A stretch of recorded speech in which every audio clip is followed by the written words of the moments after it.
Chers auditeurs, assalamu alaikum.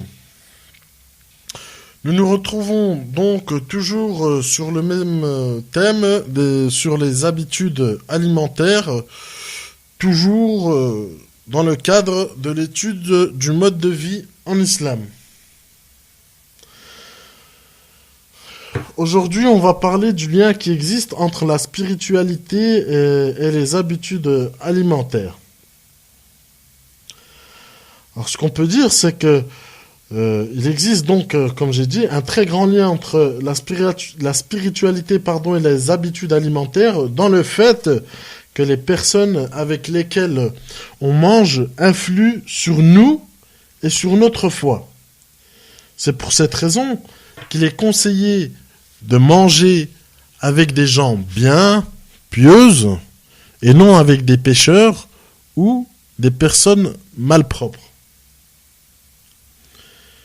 Citons un hadith de notre prophète Mohammed, sur lui la grâce et la paix, qui nous dit: le pire des mangers est celui auquel on invite les riches à l'exception des pauvres. Pour confirmer nos propos, citons une histoire. Donc, pour confirmer le hadith du prophète sallallahu alayhi wa sallam, et tout ce qu'on dit sur le lien qu'il y a entre la spiritualité et les habitudes alimentaires, on va citer une petite histoire. Alors, un jour, un calife injuste du nom de Mehdi ibn Mansour voulait confier un poste de juge à une personne qui était connue pour sa piété et son érudition, c'est-à-dire sa vaste connaissance profonde et étendue dans la religion. Donc, il s'appelait Sharik ibn Abdullah. Donc, celle-ci voulait s'écarter du gouvernement oppressif et refusa l'offre du calife. Ainsi, le calife lui demanda de choisir obligatoirement entre 3 choses. Sinon, il aurait donc une sanction très très grave. Donc, les 3 choses sont les suivantes. Soit il devait accepter le poste de juge, comme il lui a été dit, soit éduquer ses enfants, donc les enfants du calife, soit manger avec lui autour d'un repas.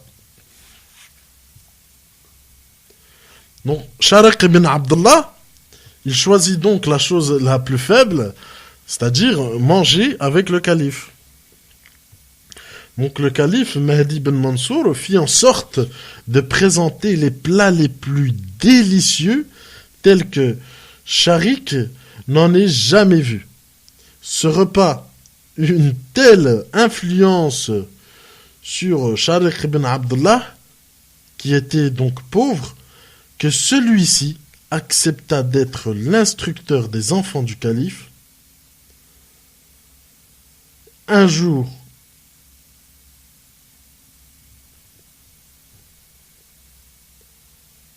que celui-ci accepta d'être l'instructeur des enfants du calife. Donc un jour, alors qu'il était en discussion avec le préposé à la distribution des salaires, qui lui dit: tu ne nous as tout de même pas vendu du blé pour insister de la sorte. Il répondit: je vous ai vendu mieux que du blé, je vous ai vendu ma religion. Donc cette histoire,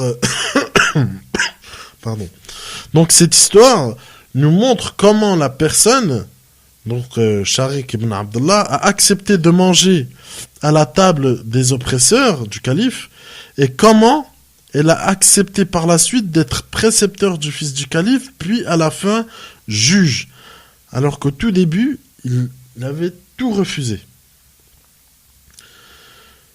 Donc à la fin, il travaillait pour un gouvernement injuste qu'il avait toujours dénoncé auparavant. Tout simplement pour dire que la nourriture influence bel et bien notre foi. La façon de manger et les nourritures que l'on mange manifestent une certaine façon d'être. Pour conclure, dans notre rubrique d'aujourd'hui, on peut dire que l'islam préconise la modération dans tous les aspects de la vie, y compris bien sûr au niveau de la nourriture.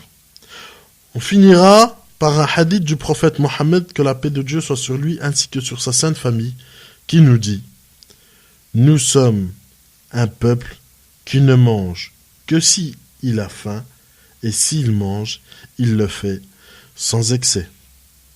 C'est tout pour aujourd'hui. Je vous dis à dans 2 semaines. Assalamu alaikum. Assalamu